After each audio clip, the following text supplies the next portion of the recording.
بسم اللہ الرحمن الرحیم۔ معزز خواتین و حضرات، السلام علیکم ورحمۃ اللہ وبرکاتہ۔ نکاح کی شرائط کو پورا کرنے کی اہمیت، یہ ہے ہمارے آج کے حدیث کے سبق کا موضوع۔ مشکات المصابیح،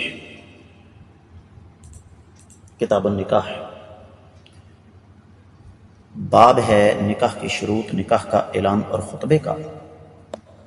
3158ویں حدیث کتاب میں اور چوتھی ہے باب میں۔ الفاظ سماعت فرمائیے گا۔ وعن عقبۃ بن عامر رضی اللہ تعالی عنہ قال قال رسول اللہ صلی اللہ علیہ وسلم احق الشروط ان توفوا به ما استحللتم به الفروج، متفق علیہ۔ معزز خواتین و حضرات، حدیث صحیح بخاری اور صحیح مسلم میں آ گئی۔ میں اس کا تفصیلی حوالہ آپ کی خدمت میں رکھ دیتا ہوں۔ صحیح بخاری کتاب النکاح 53واں باب ہے نکاح کی شروط، 5151 یعنی 51 حدیث حدیث بخاری میں 2721 بھی ہے، صحیح مسلم میں 3472 ہے، سنن ترمذی میں 1127 ہے، سنن ابی داؤد میں 2139 ہے، امام نسائی کی سنن الصغریٰ میں 3284 3283 ہے، سنن ابن ماجہ میں 1954 ہے۔ حدیث تمام تر شکوک و شبہات سے بالا تر، اللہ تعالیٰ کے فضل و کرم سے۔ اب آگے بڑھتے ہیں اور حدیث کے ترجمے کی طرف چلتے ہیں۔ نبی کریم صلی اللہ علیہ وسلم نے ارشاد فرمایا، جن شروط کے ساتھ تم نے شرمگاہوں کو حلال کیا ہے، وہ شروط زیادہ حق رکھتی ہیں کہ انہیں پورا کیا جائے۔ اس حوالے سے اہل علم نے بہت ساری باتیں کی ہیں۔ مثال کے طور پر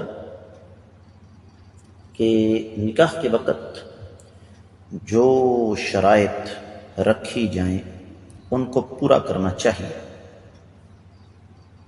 شرط یہ ہے کہ وہ شرائط شریعت کے خلاف نہ ہوں، جس طرح کی حدیث میں آتا ہے ما بال اناس یشترطون شروطا لیست فی کتاب اللہ۔ لوگوں کو کیا ہو گیا ہے کہ ایسی شرطیں عائد کر بیٹھتے ہیں جو کہ اللہ تعالیٰ کی کتاب میں نہیں ہیں۔ ایک بات ہو گئی، مثال کے طور پر کوئی عورت نکاح کے لیے شرط لگائے کہ تم اپنی پہلی بیوی کو طلاق دو گے، یا دوسری شادی نہیں کرو گے، یا لونڈی نہیں رکھو گے، یا بیوی کو ملک کے باہر نہیں لے جاؤ گے، یا کم از کم اتنا نان و نفقہ ضرور دو گے۔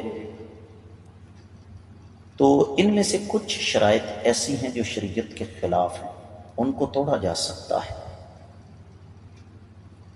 تو مثال کے طور پر کوئی ایسی شرط اگر عورت رکھ دے کہ جی میرے نکاح کی شرط یہ ہے کہ میں بچے پیدا نہیں کروں گی، یا میں پردہ نہیں کروں گی، یا میں اپنے جاننے ماننے والے چاہنے والے سابقہ غیر محرم دوستوں کے ساتھ اٹھنا بیٹھنا چلنا پھرنا کھانا پینا سیر کرنا رکھوں گی، تو یقیناً یہ شرائط ناقابل قبول ہیں۔ لہذا